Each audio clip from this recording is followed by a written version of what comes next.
Pô, mas quem diria, né? Você elege um presidente de esquerda e daí a economia cai. Sei lá, ninguém imaginou, né?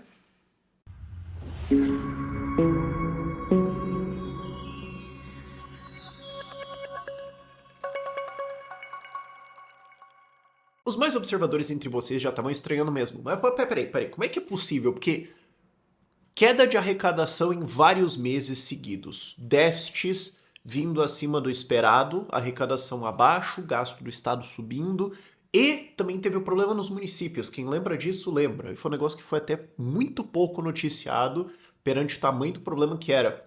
Que foi municípios ficarem sem dinheiro porque caiu a arrecadação, então caiu o repasse do fundo de participação dos municípios, então o município ficou sem dinheiro, atrasou salário, teve que fechar postinho, teve que fazer um monte de coisa. Mas você fala, pô, mas como é que é possível isso? Mas o PIB está crescendo? Qual foi? O que está acontecendo aqui? E finalmente nós temos os dados. É que PIB demora muito mais para os dados saírem. Saiu o IBC, que é o IBCBR, que é a prévia do PIB, é um indicador de economia do Banco Central, que é basicamente dizer, ó, o PIB vai ser mais ou menos por aqui, que aponta queda de 0,77 no trimestre encerrado em agosto. Eles têm uma contagem de trimestres que é um pouco engraçado, porque você falou, mas peraí, deveria ser encerrado em setembro, porque janeiro, fevereiro, março, abril, maio, junho, julho, agosto, setembro? Não, deveria... Não, eles contam um pouco diferente. Por quê? Você quer que eu explique a lógica do Estado fazendo alguma coisa, cara? Então tudo indica que quando sair o número do PIB, ainda vai levar mais algumas semanas para isso, nós vamos ter uma queda no terceiro trimestre aqui no Brasil. E o indicador também, já para o quarto trimestre, diz que provavelmente vai ser uma queda também, embora menor de 0,1%, ou talvez fique estável em 0%, o que leva a gente para um cenário de recessão técnica. Em economês, por nenhum motivo muito assim, uau, convencionou-se que se você tem 2 trimestres seguidos de queda do PIB, você está em uma recessão técnica. Tecnicamente, a economia está encolhendo. Você pode, por que não é 3? Por que é um ano? Por que não é um ano? Por que não é um só trimestre? Cara, enfim, o ponto é, teremos, se isso acontecer, e aí isso é muito mais de percepção da população e da mídia, teremos uma manchete no começo do ano que vem, que é quando sai o PIB do quarto trimestre, de Brasil está em recessão técnica. E recessões acontecem assim, quando você analisa crises e quando você analisa... Porque assim, o Brasil não está numa crise capote, uau, tudo caindo tipo estilo 2008 nos Estados Unidos, tá? Existe uma diferença, por enquanto. Mas quando você analisa isso, você aprende que geralmente você descobre que você estava numa crise 6 meses atrás. É só que demora muito para os dados serem consolidados e para se apresentar o que está acontecendo. Mas agora estamos começando a acordar pro fato. Tá, mas por que o PIB caiu? Na verdade, a resposta é muito mais simples, porque, assim, não tem nenhum motivo para crescer. PIB, é sempre importante lembrar isso. O PIB, ele não necessariamente mede coisas que são boas. Ele mede gasto. Então, ele vai medir o gasto privado, o gasto público, investimento e o saldo da balança comercial. Então, é possível que o governo se endivide bastante, aumente os seus gastos, e isso aumenta o PIB, mas não necessariamente isso é uma coisa boa. Tipo, digamos, se o Brasil quiser subir o PIB em 100 bilhões de reais para mês que vem, o que ele faz? Ele abre um crédito suplementar, que não estava previsto no orçamento, então suplementar, de 100 bilhões de reais, toma esse dinheiro emprestado e dá isso em comprar Audis para juízes federais. Muito bem, o gasto estatal vai subir em 100 bilhões de reais, então o PIB subiu em 100 bilhões de reais. Mas deixa eu te perguntar, o Brasil está melhor ou pior agora? Isso é uma real medida de riqueza? Isso é uma coisa importante de entender de PIB. Se a Dona Maria compra um remédio, ou o Estado taxa a Dona Maria nesse dinheiro e compra isso em lagosta pro Lula, pro PIB o dinheiro é igual. Então, tanto faz, pros dois o PIB é igual. Agora perceba que existe uma diferença. Ok? Eu acho que eu não preciso explicar isso. Então, assim, o gasto do governo subiu ao longo desse ano, o que influencia o PIB. Mas como o nosso déficit está subindo, isso largamente está sendo financiado por dívida. Então você tem um crescimento de PIB no agregado do ano que não reflete realmente um aumento de produção. E o resto disso é basicamente agro. Isso tem que ser explicado até a exaustão, porque quem já acompanha esse canal faz muito tempo sabe que Uma coisa que eu falo que é muito importante do PT é a ilusão deles de criar uma economia melhor. O Lula se elegeu não falando de revolução, de MST, de pô, vamos ser a Venezuela, de pô, Stalin matou foi pouco. Ele se elegeu falando de picanha e churrasco. Ele se elegeu falando de uma vida boa. O PT cria essa ilusão de vamos ter uma economia legal. Eles fazem os comerciais com as panelas cheias e tudo mais, e cara, funciona. Então eles precisam dessa percepção de uma economia melhor. Então, tendo esse crescimento de PIB, eles vão falar, agora com o Lula... Cresceu porque vocês estão gastando um monte de coisa aí com os rolês do Lula e com um monte de ministério. E cresceu por causa do agro que vocês odeiam. Que é tipo o inimigo, não vou dizer número 1 porque é o Bolsonaro, mas tá ali no top 5 inimigos de vocês, tá o agro. Que foi o que carregou esse negócio. Então não me venha com, é porque o Lula fez o Brasil crescer, porque é mentira. Mas eles vão ter essa narrativa porque ela é muito importante indo pra frente. Agora, a narrativa sempre encontra um grande problema que se chama o mundo real. E no mundo real, já temos problemas e eles vão se agravar. Eu já falei disso alguns meses atrás, teve essa queda de participação do Fundo de Participação dos Municípios, teve uma queda de repasse para os municípios, eles ficaram sem dinheiro, eles tiveram que atrasar salários, eles tiveram que parar obras. Isso foi grave. Mas foi resolvido?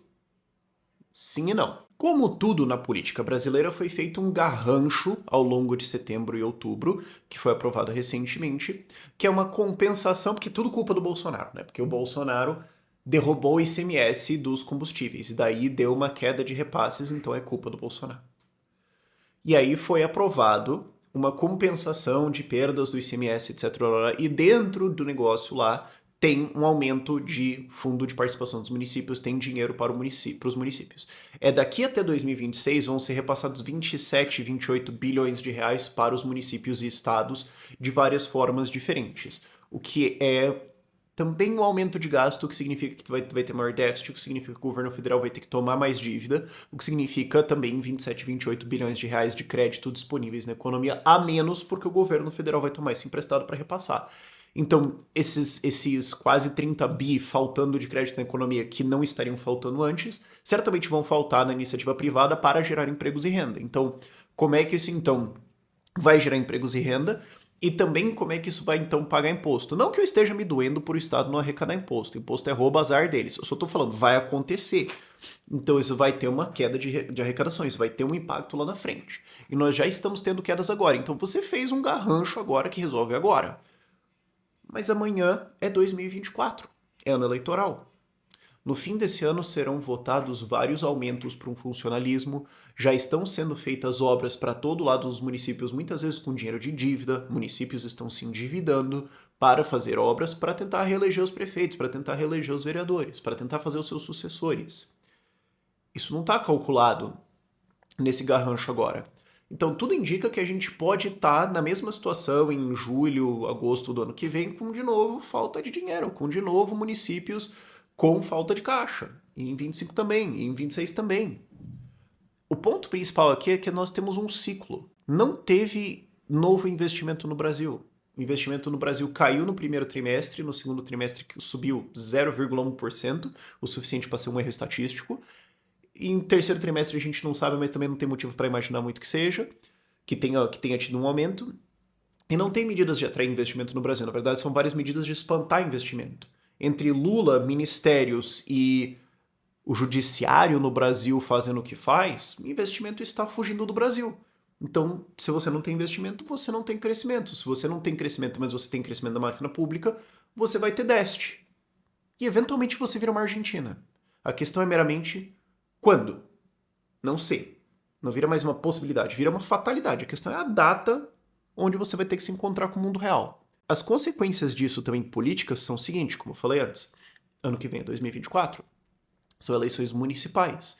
Vai ter uma gasteira desgraçada e prefeitos estão preocupados com a reeleição. E qual que é a consequência do que a gente está falando até aqui? Bom, se você tem uma economia desacelerada, pessoas vão estar mais putas da cara. O que facilita votar em algum outro cara. Então os caras vão se desesperar, vão querer gastar mais. Gasta mais déficit, problemas em bola de neve. Mas digamos que nós tenhamos uma renovação maior. Digamos que prefeituras caiam. É muito importante entender, isso é uma coisa que assim, galera leiga que não acompanha a política não sabe tanto. Prefeitos elegem deputados federais e estaduais. O prefeito se elege, ele faz uma aliança com um candidato ou com já um deputado federal ou estadual estabelecido, geralmente dois, né, um de cada um. E com isso eles trazem emendas para o município e o cara faz campanha para eles. Então quando você tem mudanças de prefeitos, você tem essas mudanças de alianças. Então isso muda que deputados federais e estaduais vão ter votos para 2026. Prefeitos elegem deputados federais e estaduais, o que elege o Congresso. Então, congressistas estão preocupados com como vai ser as eleições municipais, porque isso é as bases deles. Esse rebuliço econômico aqui não só é desemprego, ele não é só perda de renda para as pessoas. Ele não é só o Brasil não enriquecendo e ficando mais tempo na pobreza. Ele não é só a dívida que vai ser acumulada em nível federal, estadual e municipal por causa disso. Isso aqui também abre uma janela política de revolta em 2024 e que eu não vejo nenhum motivo de por que isso mudaria até 2026. Você pode ter motivos externos, mas eu tô dizendo assim, eu não vejo nenhum motivo interno. Eu não vejo nada que vai mudar esse cenário. Basicamente, agora o Lula vai depender de sorte, só que você tem agora altas de juros vão continuar altos nos Estados Unidos, vão continuar altos pelo mundo por um tempo até tentar conter a inflação. Você tem agora não só a guerra Rússia e Ucrânia, na invasão da Ucrânia, mas você tem agora outra em Israel. Preços de petróleo podem muito bem subir por causa disso. E, em cima disso, você tem a possibilidade de uma recessão mundial. Você tem a China desacelerando seu crescimento agora fortemente.